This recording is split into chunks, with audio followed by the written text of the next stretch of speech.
Welcome to another episode of Books, Kids, and Creations, a part of the Authors on the Air Global Radio Network. I'm your host, Tracy Bloom, and I feature people who inspire and uplift future generations with their work. And today's guest is definitely somebody who inspires future generations and current generations with their work. Steenz is an award-winning cartoonist, professor, creator of multiple award-winning books, and very talented artist. Thank you so much for being here today.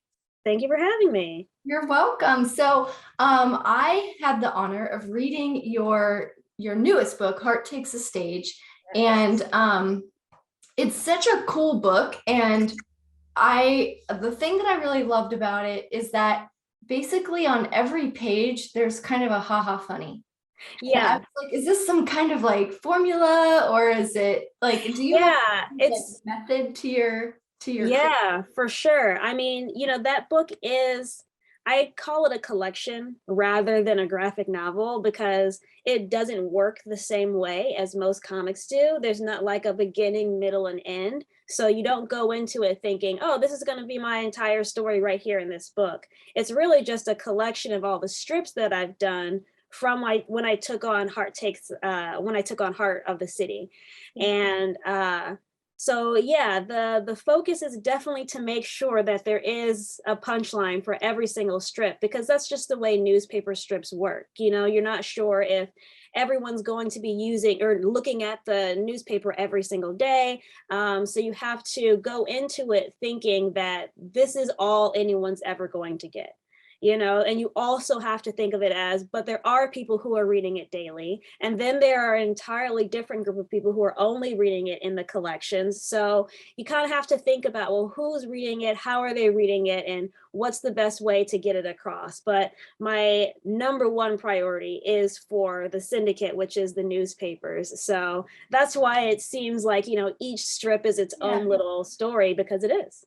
Yeah, well, I really enjoyed it, and it got my wheels turning because I started thinking, I wonder, are they a illustrator first, or how did you start out? Like, did you start writing first and then drawing, or drawing first and then writing? What was your journey like? I would say, honestly, a little bit of column A and a little bit of column B. I personally don't like writing. I actually would rather do anything but writing. But I consider myself a cartoonist. And so a cartoonist is someone that writes and illustrates their work. And I think that a writer is someone who can write for someone else, even if they're not going to be the ones drawing it. And I don't do that at all. If I'm writing it, I'm going to be drawing it as well. So I consider myself a cartoonist in that way.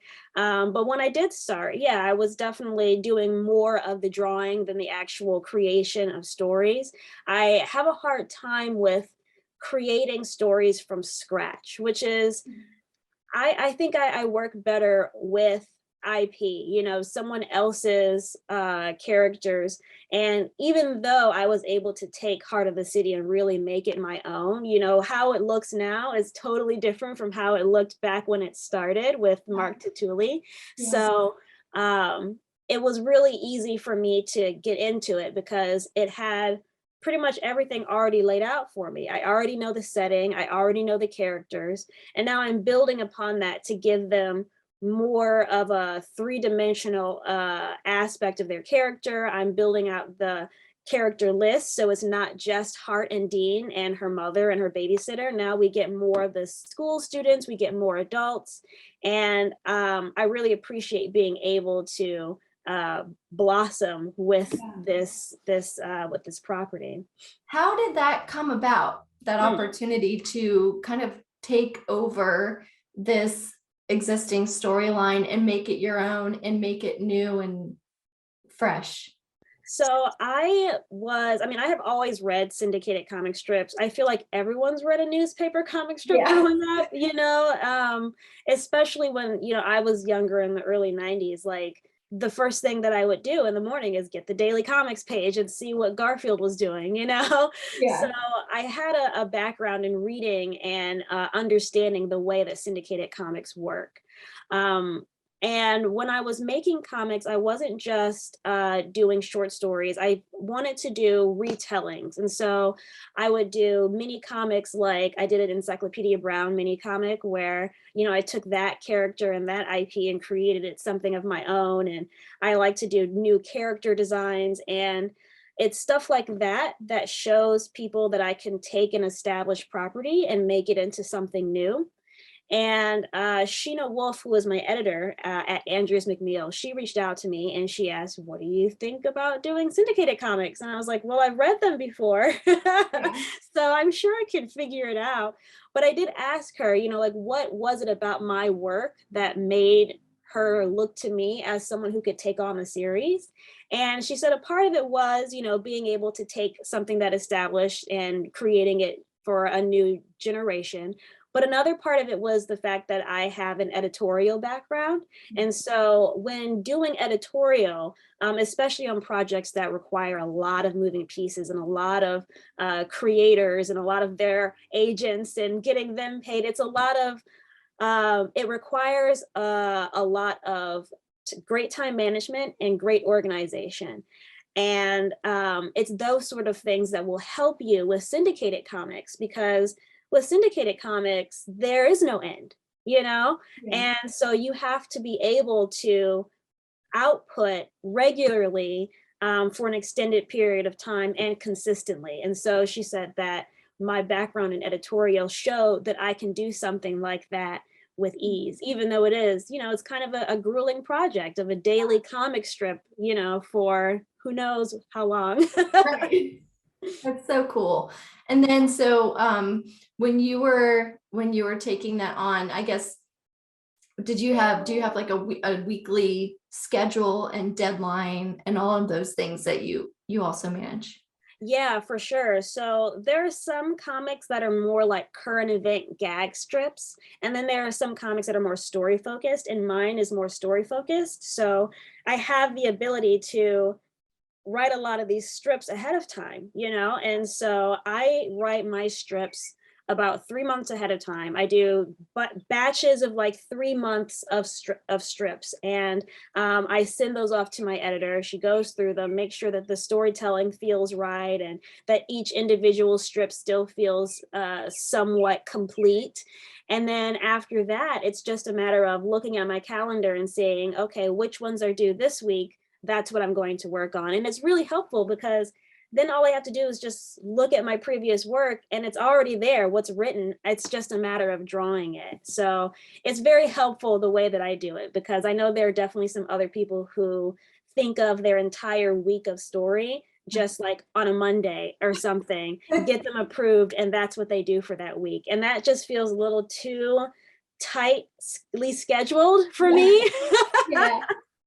And I don't want to miss any deadlines, and I want to be totally sure what I'm doing every day when I wake up, Right. And so when you do draw, do you do you do it on computer? Do you do it on? Yes. So I'm fully digital artist. I do like drawing, with pencil on paper, but for what I do, I typically do digital, which is helpful for me because I would say it like triples the speed and the Right. output of the kind of comics that I can put out. And since I do have to do so many, I wouldn't be able to do it traditionally. Right. It would just take too long. Right. Yeah. I have to start 6 months ago. Yeah, exactly. And then like, oh gosh, I make mistakes all the time. Like I am terrible with spelling because I'm just like, I'm going so fast that it Right. doesn't matter to me how it's spelled. Yes. As long as it's done. Right. So it definitely helps that it's digital so I can go back and make changes if needed, Yeah. Thank God for things like Grammarly that exist where you can be like, oh, I can just correct all the errors.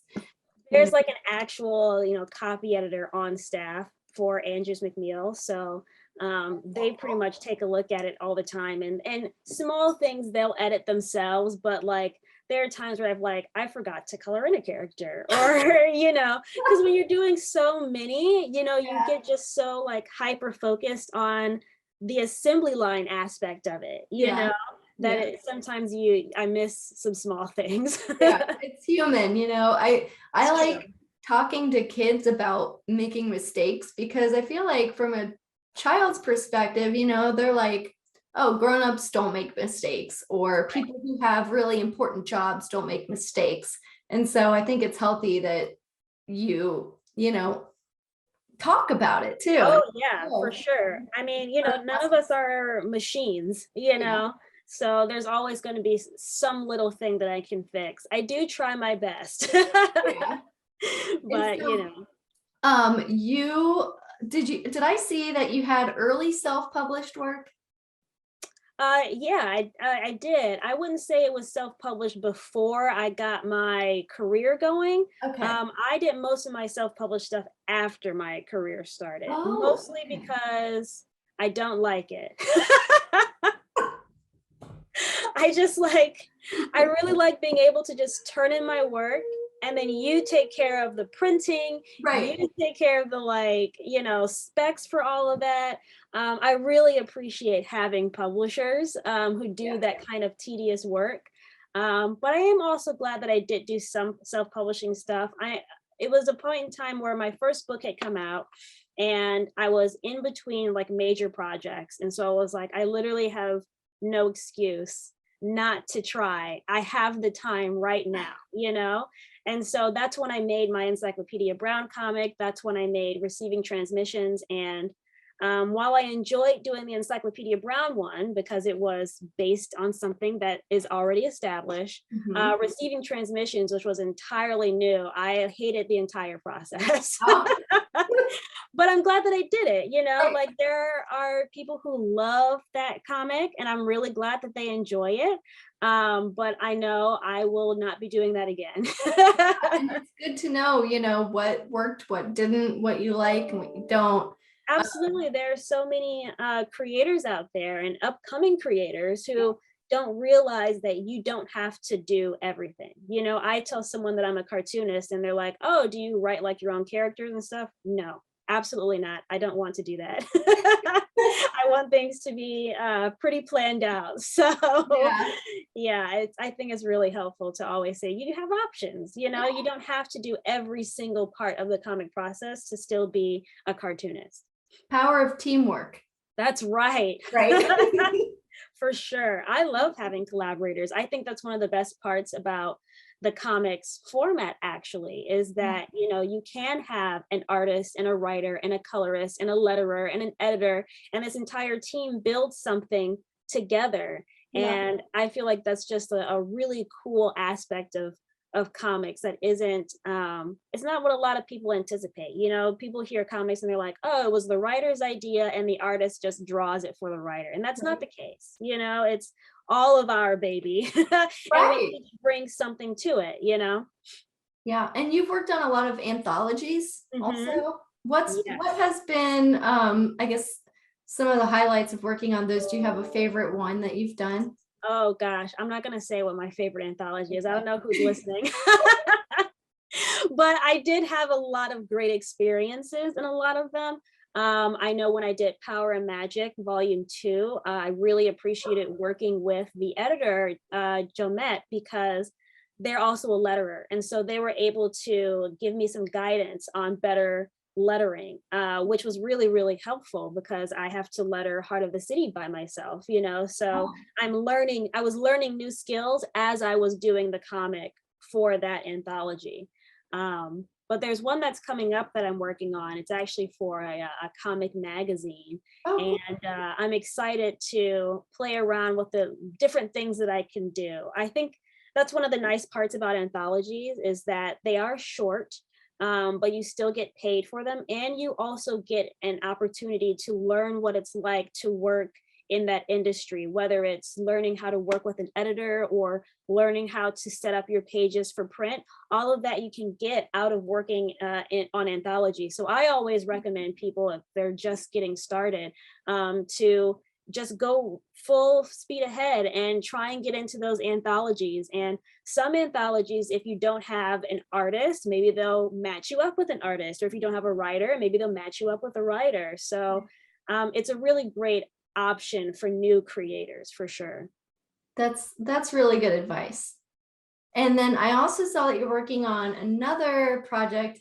It's the history of tabletop role-playing games. Yes, exactly. Good job. What is the history of role-playing games? I don't know. I want to. Yeah, so it's a really cool project. It's called SideQuest. It's a graphic novel history of TTRPGs, or tabletop role-playing games. And I am writing it with my co-collaborator, Sam Satin.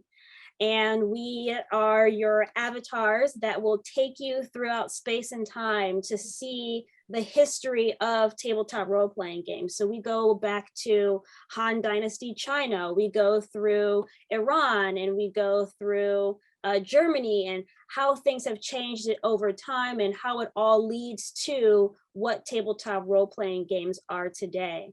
So it's a very ambitious project, that's for sure. But it's been really fun, and I've learned a lot about the history of tabletop role-playing games, and I've been able to really stretch my comic making skills with it. Because, you know, when you're working with nonfiction, you kind of have to think about other things, like visual representation has to be pretty exact. You know, you can't really just make it up on the fly. Right. So, and I think the hardest part of that book right now is that because we're going through space and time, there are some points in time where there are no references for things, you know? So I'm basing my knowledge of what Han Dynasty China looked like from vases or from paintings, you know? So I think that's like, are you getting to travel and go and visit like old historical? No. Not at all, no. If they had paid for that, that would be cool. That would be cool. But yeah, typically for that sort of thing, no, comic artists are not treated like journalists and have that option to do that sort of research. You kind of have to do it on your own and figure it out. So but hey, who knows, maybe it will be a really successful book and people want to fly me out to new places. Right, and you could do author events. That's true. Who knows? Who knows? Putting it out there. Exactly. And so for future generations and people who are inspired to do the things that you do, what kind of wisdom and words of wisdom do you have for them? There's a couple different things, but I know when it comes to cartoonists, I would recommend starting now.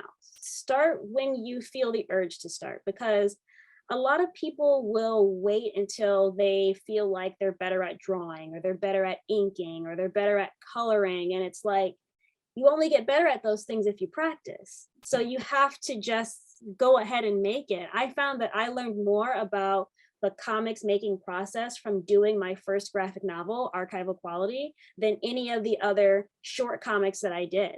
So I say, if you have an idea for something, just go into it and start.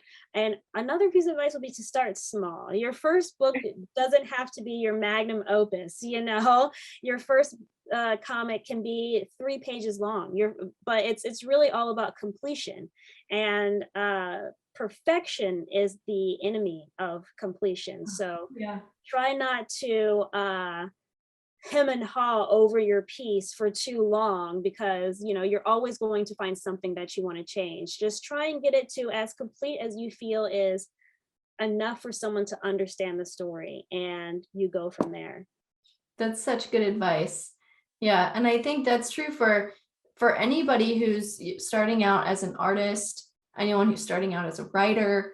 You know, I look back at my first children's books that I wrote, and I'm like, don't look at them, don't buy them, don't look at them, they're horrible, throw them away.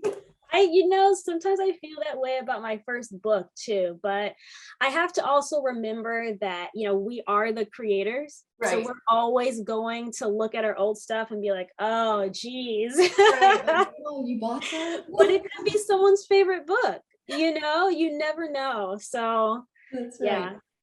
And do you have any new exciting projects on the horizon? I mean, it seems like too, for sure. But yeah, I always have a lot of different projects, but yeah. I think the one that I can most talk about is the Unico Awakenings project. So if you are familiar with the Tezuka manga Unico, they're actually revamping the original story with a new writer and a new artist.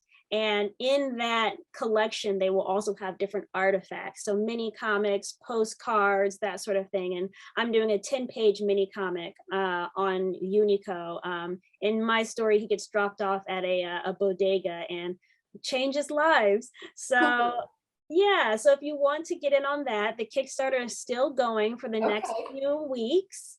And it would be really great if you could check out the Kickstarter. Yeah, we can put a link to the Kickstarter in the video so that people can check it out, and I'll have it underneath too. So if you scroll down in the feed, you'll be able to see it. That is very cool. I love Kickstarter.